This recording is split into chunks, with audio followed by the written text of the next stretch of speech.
अस्सलाम वालेकुम नाज़रीन, आवाज़ न्यूज़ में आपको खुश आमदीद कहते हैं। मैं हूं डॉक्टर हफीज अंजुम। राजनपुर से ब्यूरो चीफ कलीम कुरैशी की रिपोर्ट के मुताबिक हुकूमत महंगाई कंट्रोल करने में मुकम्मल तौर पर नाकाम हो चुकी है।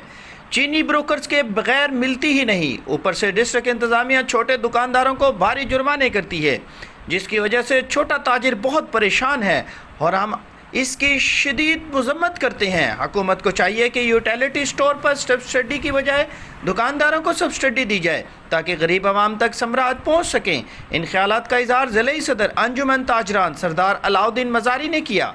उन्होंने मज़ीद कहा कि हम हुकूमत से मुतालबा करते हैं छोटे दुकानदारों को जुर्माने करने बंद किए जाएँ, क्योंकि महंगाई का जिन हुकूमत की कंट्रोल से बाहर है और हुकूमती इदारे महंगाई को जड़ से कंट्रोल करने की बजाय छोटे ताजरों को जुर्माने करते हैं, जिसकी वजह से छोटे ताजरों के घरों में फाकों की नौबत आ जाती है। उन्होंने आखिर में कहा कि ज़िले इंतज़ामिया नाजायज़ जुर्माने दुकानों को सील करना फिलफौर बंद करे, वरना इनके खिलाफ ताजिर इत्तेहाद ज़िला भर में एहतजाज करेगा।